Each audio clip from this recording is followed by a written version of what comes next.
So there's Tommy Bridges, 12 years old, sitting in what can only be described as the galaxy's most overrated gladiator pit. And he's thinking that maybe, just maybe, his parents should have sprung for the insurance package on their family space cruise. You know, the one that covers abduction by hostile alien empires and being fed to giant space lizards for entertainment purposes. But no. Dad had to go with the budget option. The Draconian Empire's premier coliseum on planet Scalethorn was exactly what you'd expect from a species that thought the best way to solve disagreements was with teeth and fire. Think Roman Colosseum, but with more scales, more screaming, and significantly more health code violations. The crowd of alien spectators filled the tiered seating, a mix of species that all seemed to agree on one thing: watching smaller creatures get torn apart was quality entertainment. Tommy adjusted his position on the sandy arena floor, and looked up at the towering Dracos surrounding him. These weren't your friendly neighborhood lizards. These were 8-foot-tall bipedal dragons with enough teeth to stock a dental museum and enough attitude to make a honey badger look cuddly. Their scales gleamed like black armor, their eyes glowed like molten gold, and their claws could probably open a can of soup without breaking a sweat. The lead Draco, who Tommy had mentally nicknamed Bitey McBiteface, stepped forward with all the confidence of someone who'd never lost a fight in his life. His voice rumbled like a diesel engine with anger management issues. "Human child," Bitey announced. "You will provide sport for the Empire. Fight well, and your death will be swift." Tommy blinked. Then he reached into his backpack, which somehow the Dracos had allowed him to keep, probably because they figured what's the worst a 12-year-old could be carrying. A juice box? Some Pokemon cards? He pulled out a worn paperback copy of the complete Grimm's Fairy Tales and held it up like it was Excalibur. "Actually," Tommy said, with the kind of calm that only comes from either advanced meditation training or complete psychological breakdown, "I was wondering if you guys wanted to hear a story instead." The arena went dead silent. Even the crowd stopped their bloodthirsty cheering. Somewhere in the distance, you could hear the sound of a draconian brain trying to process what it had just heard. Bitey's massive head tilted to one side like a confused dog. "A story? Yeah. You know, once upon a time, happily ever after, that kind of thing." Tommy flipped through the pages casually.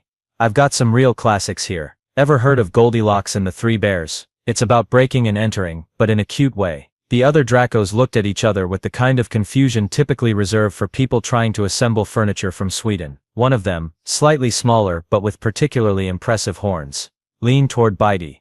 "Commander Fangbite," he whispered. "What is he doing?" "Ah. So Bitey's real name was Fangbite." Tommy made a mental note that his nickname skills needed work. "I have no idea, Lieutenant Clawcrush," Fangbite replied, not bothering to lower his voice.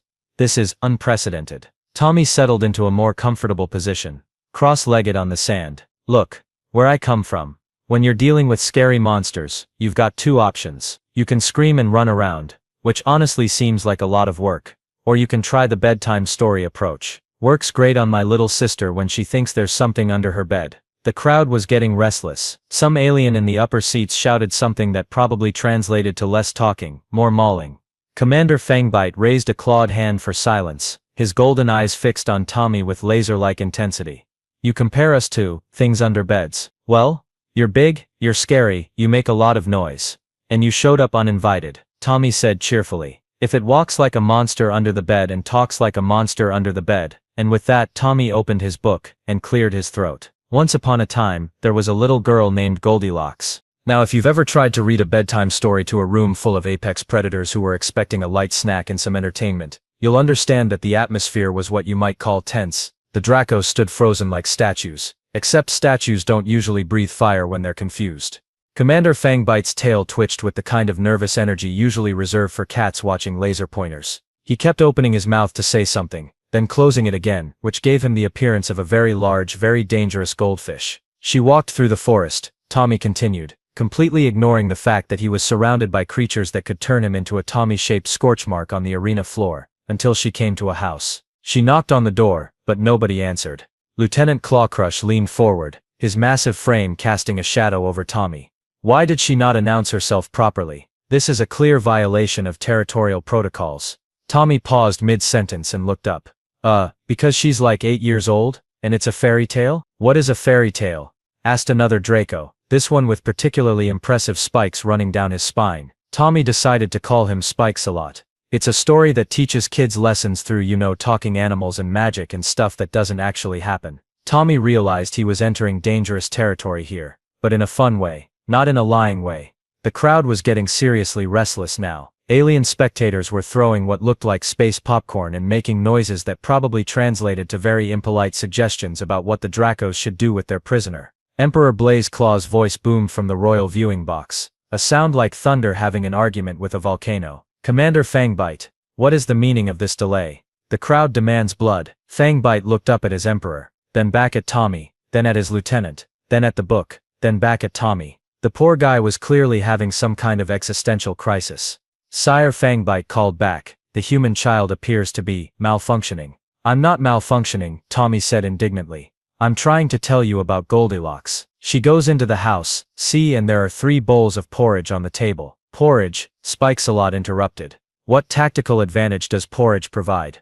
Well, it's breakfast. You need proper nutrition for, pillaging and stuff. Tommy was making this up as he went along, but the Dracos were nodding like this made perfect sense. So she tries the first bowl but it's too hot. Inadequate temperature control, Lieutenant Clawcrush noted seriously. Poor preparation leads to mission failure. Right, so she tries the second bowl but it's too cold. Logistical oversight, Fangbite agreed grimly. But the third bowl was just right, so she ate it all up. The Dracos exchanged glances. Spikesalot cleared his throat, which sounded like rocks in a blender. She consumed another warrior's rations without permission. That's actually not a bad point, Tommy admitted. I never really thought about it that way. But yeah, she basically broke into someone's house and ate their food. The arena had gone from restless to dead quiet. Even the Emperor had stopped yelling. Every single creature in the Colosseum was leaning forward, waiting to hear what happened next. Then she went into the living room. Tommy continued, getting into the rhythm now. And there were 3 chairs. Defensive positions, Lieutenant Clawcrush murmured approvingly. She sat in the first chair, but it was too hard. The second chair was too soft, but the third chair was just right, until it broke into pieces. Commander Fangbite's eyes widened. She destroyed enemy equipment, completely wrecked it. Excellent tactical thinking, Fangbite said with what might have been admiration. Deny resources to the enemy. Tommy was starting to realize he might be onto something here. What happened next was something that would probably go down in galactic history as either the most brilliant diplomatic maneuver ever attempted or the weirdest case of Stockholm Syndrome on record. Because as Tommy continued reading, something absolutely incredible began to happen. The Dracos were getting invested. Like really invested. So after destroying the chair, Tommy went on. Goldilocks was getting tired from all the breaking and entering, so she went upstairs and found 3 beds. Sleeping quarters, Spikesalot nodded sagely. Smart. Rest is essential for maintaining combat effectiveness. The first bed was too hard, the second bed was too soft, but the third bed was just right. So she curled up and fell asleep. Commander Fangbite's massive head tilted forward. She fell asleep in enemy territory, without posting sentries, without establishing a perimeter. She's 8. Tommy reminded him. Inexperienced warrior. Continue. The really weird part was that the crowd had stopped complaining entirely. In fact, they were leaning forward in their seats, straining to hear every word. Tommy could see aliens in the upper tiers cupping their ears, or whatever passed for ears in their species. Now, while she was sleeping, the 3 bears came home. Bears. Lieutenant Clawcrush's voice went up an octave. What are bears? Think of them as smaller versions of you guys, but with fur instead of scales, and they mostly eat fish and berries instead of people. Inferior predators, Fangbite concluded. Well, that's what Goldilocks thought too. Until they found her in their house. The silence in the arena was so complete you could hear a pin drop, if pins made any sound when they dropped in alien atmospheres with different gravitational constants. The Papa Bear looked at his porridge bowl and said, "Someone has been eating my porridge." Tommy put on his best gruff voice, which wasn't very gruff, but the Dracos seemed to appreciate the effort. The Mama Bear looked at her porridge and said, "Someone has been eating my porridge too." And the Baby Bear looked at his bowl and said, "Someone has been eating my porridge," and they ate it all up. Spikesalot made a low rumbling sound that might have been sympathy. The young one lost his entire ration. Gets worse, Tommy said. Then they checked the living room. Papa Bear said, "Someone has been sitting in my chair." Mama Bear said, "Someone has been sitting in my chair too." And Baby Bear said, "Someone has been sitting in my chair, and now it's broken." Commander Fangbite actually winced. Property damage. The intruder was escalating, so they went upstairs to check the bedrooms. The tension in the arena was thick enough to cut with a knife. Tommy had never had an audience this engaged, not even when he'd told his little sister about the monster in her closet who was actually just her jacket hanging on the door handle. Papa Bear roared, "Someone has been sleeping in my bed." Mama Bear growled, "Someone has been sleeping in my bed too."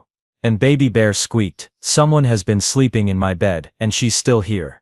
Lieutenant Clawcrush gasped, which was a sound like air escaping from a very large tire. "They caught the infiltrator." "Oh yeah." Goldilocks woke up, saw 3 bears staring at her, and did the only sensible thing you can do when you wake up in someone else's bed surrounded by large predators. The entire Colosseum held its breath. She jumped out the window and ran away as fast as she could, and never came back. For a moment nobody moved. Nobody spoke. Tommy was pretty sure nobody even breathed. Then Commander Fangbite did something that Tommy was absolutely certain had never happened in the history of the Draconian Empire. He clapped. It was a slow measured clap, but it was definitely applause. Within seconds, Lieutenant Clawcrush joined in. Then Spikesalot. Then the entire arena erupted in the most polite confused applause Tommy had ever heard. "Outstanding tactical retreat," Fangbite declared. The small warrior recognized superior numbers and chose survival over engagement. Admirable. But what happened to the bears? Spikesalot asked. Did they pursue? Did they implement better security protocols? Well, Tommy said, closing the book with a satisfied snap, "That's where the story ends. But I've got about 300 more where that came from." The crowd was on its feet now, or whatever appendages they used for standing, cheering and making noises that in any other context would have been absolutely terrifying, but now just sounded like enthusiasm. Emperor Blazeclaw's voice boomed across the arena, but this time it sounded less like impending doom and more like genuine curiosity. "Bring the human child to my viewing box. I must hear more about these tactical scenarios." Tommy stood up, brushed the sand off his jeans, and tucked his book under his arm. He looked up at Commander Fangbite and grinned. "So, does this mean I'm not getting eaten today?" The Emperor's viewing box was exactly what you'd expect from someone who ruled a galactic empire built on conquest and intimidation. It was carved from what looked like solid obsidian, decorated with the skulls of various defeated enemies, and had cushions that were probably made from the hides of creatures that were definitely extinct now. The whole thing screamed, "I have daddy issues, and I'm making it everyone else's problem." Emperor Blazeclaw himself was something to behold. Imagine taking a regular Draco, feeding it nothing but protein powder and anger for about 50 years, then giving it a crown made of what appeared to be crystallized fire. He was easily 10 feet tall, with scales that shifted from deep crimson to molten gold depending on the light, and eyes that looked like they'd seen the heat death of several solar systems and enjoyed the show. Tommy was escorted up by Commander Fangbite and what appeared to be half the Imperial Guard, all of whom kept shooting him curious glances like he was some kind of exotic pet that had learned to juggle. So Emperor Blazeclaw rumbled as Tommy was deposited on a cushion that was definitely more comfortable than anything he'd sat on during the family space cruise. "You are the human child who refuses to die properly." "That's me," Tommy said cheerfully. Tommy Bridges, professional not dying person and amateur storyteller. The Emperor's massive head tilted, studying Tommy like he was a particularly interesting science experiment. "These tales you tell. They are not tactical reports.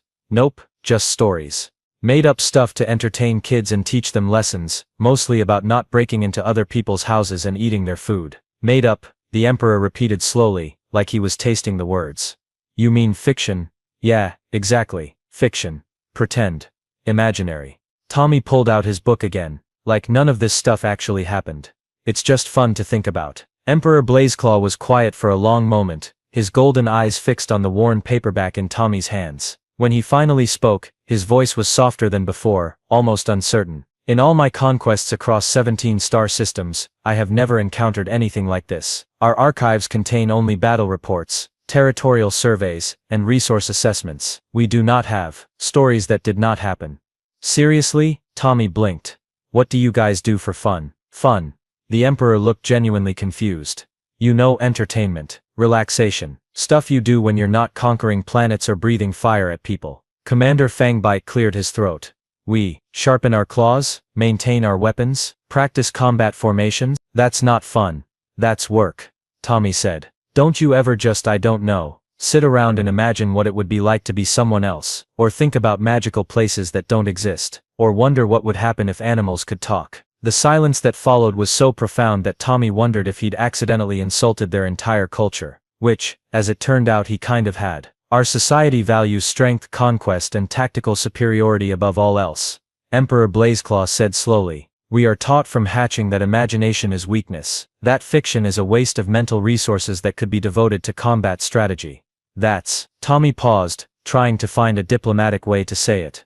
That sounds really boring. Another long silence. Then, to Tommy's complete amazement, Emperor Blazeclaw laughed. It was a sound like boulders rolling down a mountain during a thunderstorm, but it was definitely laughter. Yes, the Emperor said. It is incredibly boring. Well then, Tommy said, settling back into his cushion.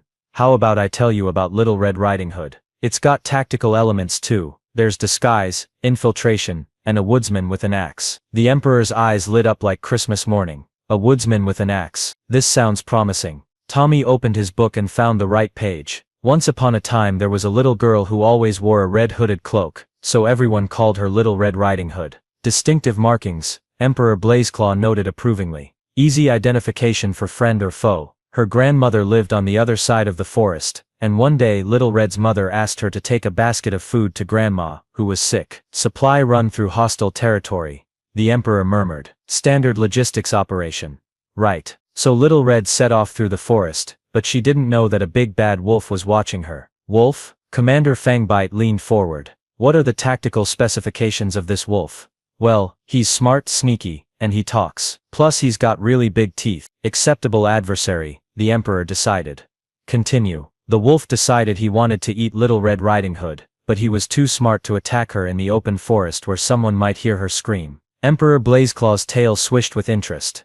Intelligent predator. Considers operational security. So instead he ran ahead to Grandmother's house through a shortcut he knew. Superior terrain knowledge, Commander Fangbite observed. Classic advantage. He knocked on the door and disguised his voice to sound like Little Red. Grandmother, it's me, your granddaughter. Let me in. The Emperor actually gasped.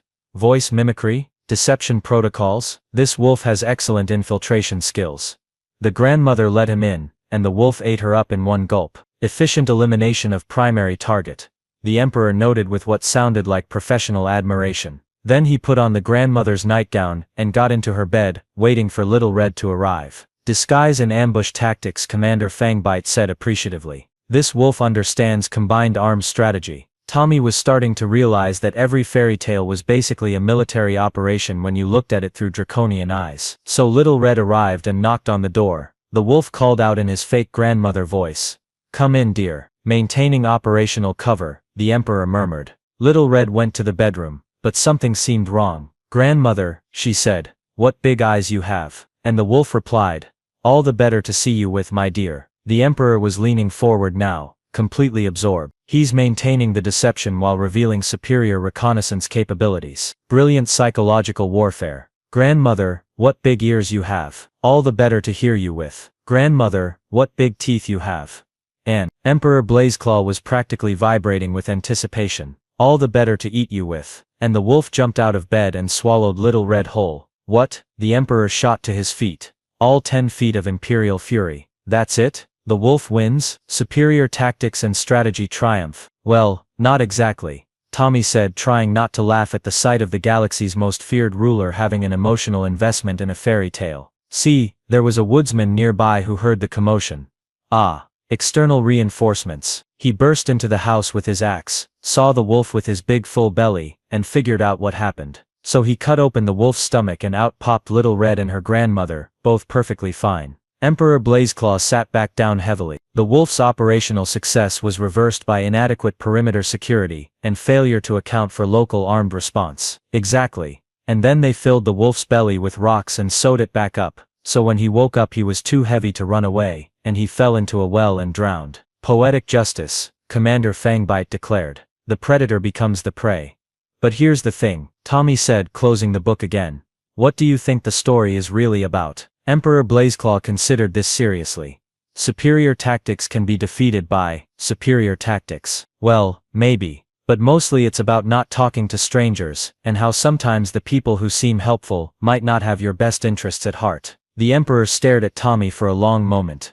You mean, the tactical scenario is also a lesson about social interactions? All the best stories are. They're not just entertainment. They're ways of teaching people about life without having to experience all the dangerous stuff firsthand. Emperor Blazeclaw was quiet for so long that Tommy started to wonder if he'd broken the most powerful being in the galaxy. Finally the Emperor spoke, his voice barely above a whisper. We have been conquering worlds for millennia, seeking new challenges, new opponents, new territories to claim. But we have never encountered anything like this. These stories, they provide tactical scenarios, moral instruction, and entertainment simultaneously. That's the idea, Tommy said. And humans create these regularly. Oh yeah, thousands of them, millions, probably. We've got stories about everything. Talking animals, magic kingdoms, space adventures, time travel, robots, wizards, you name it. The Emperor's eyes were glowing brighter now, like someone had just told him about a planet made entirely of weapons-grade plutonium. Tommy Bridges, Emperor Blazeclaw said formally. I believe we need to renegotiate your status as a prisoner. Now Tommy had never been in a position to negotiate with an intergalactic emperor before, but he figured the same rules probably applied as when he was trying to get extra allowance from his parents. Be polite, be confident, and always ask for more than you actually expect to get. I'm listening, Tommy said, trying to sound like he negotiated with genocidal space dragons every Tuesday. Emperor Blazeclaw began pacing around the viewing box, his massive form moving with surprising grace. These stories of yours represent something we have never encountered. A form of mental warfare, perhaps? Training simulations disguised as entertainment. I mean, if you want to think of it that way, Tommy said carefully. But mostly they're just fun. Fun, the Emperor repeated, like he was trying to memorize the word. Yes, we discussed this concept, the engaging in activities purely for enjoyment rather than tactical advantage. Commander Fangbite stepped forward. Sire, with respect, how do we know this isn't some kind of human psychological weapon? These stories could be designed to make us soft, Tommy snorted. Dude, you guys conquered half the galaxy. I don't think a few bedtime stories are going to turn you into pacifists. Besides, some of our stories are pretty violent. Ever heard of Game of Thrones? Game of Thrones? Emperor Blazeclaw's eyes lit up. This sounds military in nature. Oh, it's got politics, warfare, betrayal, dragons, and enough backstabbing to make a soap opera jealous. Plus nobody you like survives. The Emperor practically purred. Tell me more about these thrones and games. Well, that's going to take a while. It's like 8 really long books. Or you could watch the TV show, but fair warning, the ending is controversial. 8 books? Emperor Blazeclaw stopped pacing. You mean there are stories that require multiple sessions to complete? Some stories take years to tell properly. We call them series. And then there are shared universes where multiple stories connect to each other, and expanded universes where other people write new stories using the same characters, and fan fiction where people write their own versions of existing stories. The Emperor sat down heavily, like someone had just told him that math was actually fun and he'd been doing it wrong his entire life. How many of these stories do humans possess? Tommy thought about it. I honestly have no idea. Millions? Billions? We've been telling stories since we figured out how to talk. Every culture has them, and we're always making new ones. Millions, Emperor Blazeclaw whispered. And that's not even counting movies, which are like stories but with pictures and sound, or video games, which are like stories where you get to be the main character and make the choices. Stop, the Emperor held up a massive clawed hand. You're telling me that your species has developed an entire industry around creating fictional scenarios for entertainment purposes. Several industries actually. Books, movies, TV shows, games, comics, radio shows, podcasts, audiobooks, streaming services. Tommy ticked them off on his fingers. We've got stories about everything. Romance, adventure, mystery, horror, science fiction, fantasy, historical fiction, contemporary fiction, literary fiction, young adult fiction, children's books. Emperor Blazeclaw's breathing was getting a little heavy, and humans enjoy consuming these stories. Well yeah, some people read for hours every day. Some people binge-watch entire TV series in one sitting. Some people wait in line for days to see the latest movie in their favorite franchise. They voluntarily dedicate significant time and resources to fictional scenarios. Absolutely. We spend billions of dollars on entertainment every year. The Emperor was quiet for a long moment, staring out at the arena where the crowd was still buzzing with excitement about the Goldilocks story. When he spoke again, his voice had a dreamy quality that was frankly disturbing coming from a 10-foot-tall apex predator. Tommy Bridges, I am prepared to offer you a deal. I'm listening. In exchange for your freedom and safe passage home, you will provide us with a collection of these human stories. Tommy pretended to consider this, even though he was internally doing backflips. I don't know, I mean, just giving you a bunch of books seems kind of inadequate. Stories aren't meant to be read alone in silence. They're meant to be shared, discussed, experienced together. What are you proposing? Well, Tommy said, settling back into his cushion, what if instead of just giving you some books and leaving, I stuck around for a while as your official storyteller? I could read to groups, lead discussions, maybe even teach some of your people how to create their own stories. Commander Fangbite looked alarmed. Sire, surely you're not considering keeping the human child as a permanent resident. I'm considering it very seriously, Commander. The Emperor's voice had taken on that tone that suggested disagreement would result in incineration. Continue, Tommy Bridges. Here's what I'm thinking. You guys have this amazing gladiator arena that you use for watching people get torn apart. That's got to get boring after a while. What if we converted it into a storytelling amphitheater? You want to turn our sacred coliseum into a reading circle. Not just reading, interactive storytelling, dramatic readings, maybe even some theatrical performances. Think about it, you've got perfect acoustics, tiered seating, dramatic lighting. It's basically a theater already. Emperor Blazeclaw was nodding slowly. The crowd did seem engaged with your presentation. They were totally into it. And that was just one story. Imagine if we had regular story sessions. Different genres, different styles. You could have adventure nights, mystery nights, romance nights if you're feeling brave. Romance? Commander Fangbite sounded like he'd bitten into something sour. Hey, even space dragons fall in love sometimes, right? Tommy grinned. We've got stories about that too. The Emperor stood up and walked to the edge of the viewing box, looking out over his empire. You would do this. Voluntarily remain here to share your species' stories with us. For a while, yeah, on a few conditions. Name them. First, I want regular communication with my family so they know I'm okay. Second, I want comfortable living quarters with good lighting for reading. Third, I want access to your imperial library so I can learn about your culture and maybe incorporate some draconian elements into the storytelling. And fourth, Tommy paused for dramatic effect. I want diplomatic immunity, full ambassador status. If I'm going to be representing human culture to your empire, I want it to be official. Emperor Blazeclaw turned back to Tommy, a slow smile spreading across his massive features. It was the kind of smile that had probably made entire planets surrender without a fight. Tommy Bridges, Ambassador of Stories and Minister of Creative Affairs for the Draconian Empire. It has a nice ring to it. So we have a deal? We have a deal. But I have one condition of my own. What's that? You will begin immediately with this Game of Thrones saga you mentioned. I must know about these dragons and thrones and political maneuvering. Tommy laughed. Oh, you're going to love Tyrion Lannister. He's basically a tiny version of you but with more drinking and better one-liners. Excellent. Commander Fangbite, please arrange for the arena to be converted for optimal storytelling conditions. Comfortable seating, proper acoustics, adequate lighting, and send word to the outer territories. The Draconian Empire is about to embark on its greatest conquest yet. What conquest is that, sire? Emperor Blazeclaw's grin widened, showing entirely too many teeth. The conquest of imagination. 3 months later, Tommy was sitting in what used to be the most feared gladiator arena in the galaxy, but was now officially known as the Imperial Storytelling Amphitheater of Scalathorn. The changes were pretty dramatic. Where there used to be weapon racks, there were now bookshelves. Where there used to be blood-stained sand, there was now plush carpeting in a lovely shade of burgundy. Where there used to be spikes for impaling prisoners, there were now reading lamps with adjustable brightness settings. The crowd that had once screamed for blood now came equipped with notebooks, cushions, and what appeared to be the draconian equivalent of book clubs. They'd even started bringing snacks, though Tommy had learned not to ask what kind of meat was in the jerky. Emperor Blazeclaw had become Tommy's most dedicated student, showing up to every session with a list of prepared questions and what could only be described as fan theories.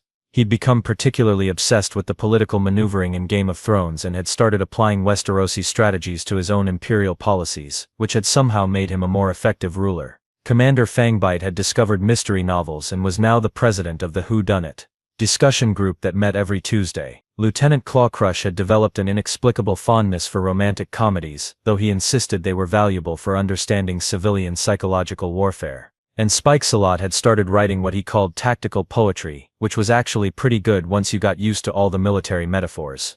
Tommy was in the middle of reading The Hobbit to a packed amphitheater, doing his best Gandalf voice for a crowd of 8-foot-tall dragon warriors who were hanging on every word, when the emergency alert sounded. It was a sound Tommy had learned to recognize over the past 3 months, the kind of alarm that meant someone was either attacking the planet or requesting an immediate audience with the Emperor. Given that the Draconian Empire didn't get attacked very often, it was probably the latter. Emperor Blazeclaw's personal communicator crackled to life. Sire, we have a situation. There's a human fleet in orbit demanding the return of Ambassador Tommy Bridges. Tommy looked up from his book. Oh, that's probably my rescue. The Emperor's expression was the kind usually reserved for people who'd just been told their favorite TV show had been cancelled. Your rescue? Yeah, I mean it's been 3 months. My parents probably sent the cavalry by now. Tommy marked his place in the book. Sorry guys, looks like we'll have to finish Bilbo's adventure later. The crowd made a collective sound of disappointment that would have been heartbreaking if it wasn't coming from creatures that could level city blocks with their breath weapons. Sire, Commander Fangbite said urgently, the human fleet is demanding immediate compliance. They appear to be numerous. How numerous? Approximately 200 vessels including what appears to be 3 Dreadnought-class battleships. Tommy winced. Ooh yeah, that sounds like Earth's military when they're really upset about something. They probably think you guys kidnapped me. But we didn't kidnap you, Spike Salot protested. You're our Minister of Creative Affairs, you have diplomatic immunity. I know that, and you know that, but they don't know that. All they know is that their cruise ship passenger got grabbed by scary space dragons and hasn't been seen since. Emperor Blazeclaw stood up, his full imperial presence radiating authority. Then we shall inform them of the situation. Commander, open a channel to the human fleet. Oh, Your Majesty, Tommy said carefully, maybe I should handle this. Humans can be a little jumpy when it comes to large reptilian species making demands. The Emperor considered this. Very well, but I want it on record that the Draconian Empire has treated you with utmost respect and hospitality. Absolutely, you guys have been great hosts. The communication channel opened, and Tommy found himself looking at a very familiar face on the massive view screen that had been installed for movie nights. Tommy, his mother's voice crackled through the speakers. Oh sweetheart, are you okay? Are you hurt? Have they been feeding you properly? Hi Mom, I'm fine, really good actually. How's Dad? He's right here honey. We've been so worried. The whole fleet is here to bring you home. Tommy could see his father leaning into frame, along with what appeared to be several very serious-looking military officers. Son, his father said, just tell us what they want. We're prepared to negotiate for your release. Well, that's the thing Dad. I'm not exactly being held prisoner anymore. Silence from the human fleet. What do you mean? His mother asked. I mean I've got a job here now. I'm officially the Draconian Empire's Ambassador of Stories and Minister of Creative Affairs. I've got diplomatic immunity and everything. More silence. Tommy, one of the military officers, said slowly. Are you saying you don't want to be rescued? I mean rescued implies I need rescuing. I'm kind of in the middle of something important here. We're revolutionizing an entire civilization through the power of storytelling. Emperor Blazeclaw stepped into view of the camera, and Tommy heard several very unprofessional exclamations from the human fleet. Greetings, humans, the Emperor said in his most diplomatic voice. I am Emperor Blazeclaw of the Draconian Empire. I want to assure you that Tommy Bridges is not our prisoner. He is our honored guest and valued cultural advisor. Cultural advisor, Tommy's father repeated weakly. The human child has introduced us to the concept of fiction, Commander Fangbite added, also stepping into view. It has revolutionized our society. Fiction, stories Dad. Turns out an entire galactic empire had never heard of bedtime stories, fairy tales, novels, any of it. They've been living without imagination for thousands of years. And now Lieutenant Clawcrush said, appearing on screen, we have book clubs. Book clubs. Tommy's mother repeated faintly. It gets better, Tommy said cheerfully. We've converted their gladiator arena into a theater. We're doing dramatic readings, discussion groups, and I'm teaching some of them how to write their own stories. Emperor Blazeclaw just finished his first short story yesterday. It's about a dragon who becomes a detective. It's actually pretty good. The silence from the human fleet stretched on for so long that Tommy started to wonder if the communication had cut out. Finally his father spoke. Son, are you telling us that you've domesticated the Draconian Empire with bedtime stories? Domesticated is a strong word. I prefer culturally enriched. They're not going to conquer Earth anymore. Emperor Blazeclaw looked genuinely confused. Why would we conquer Earth? They're the source of the stories. That would be like destroying the library to get the books. Actually, Tommy said, getting an idea. We've been talking about maybe setting up a cultural exchange program. Some Dracos could visit Earth to experience human entertainment firsthand. Movies, concerts, theme parks, that sort of thing. And maybe some humans could come here to learn about Draconian culture and help with the storytelling program. You want to start a tourist exchange with the galaxy's most feared predators? The military officer asked. They're not that scary once you get to know them. Commander Fangbite makes excellent tea, and Lieutenant Clawcrush gives great relationship advice. I specialize in romantic literature, Clawcrush said proudly. Tommy's parents looked at each other then back at the screen. Honey, his mother said slowly. How long are you planning to stay? Well, we just started the Harry Potter series, and Emperor Blazeclaw is really invested in finding out what happens to Snape. Plus I promised to help them adapt some classic stories for the stage. We're thinking of doing Romeo and Juliet first, but with dragons. Romeo and Juliet with dragons, his father repeated. It's going to be epic, literally. We're calling it Romeo and Juliet and Dragons. Oh my. Emperor Blazeclaw leaned toward the camera.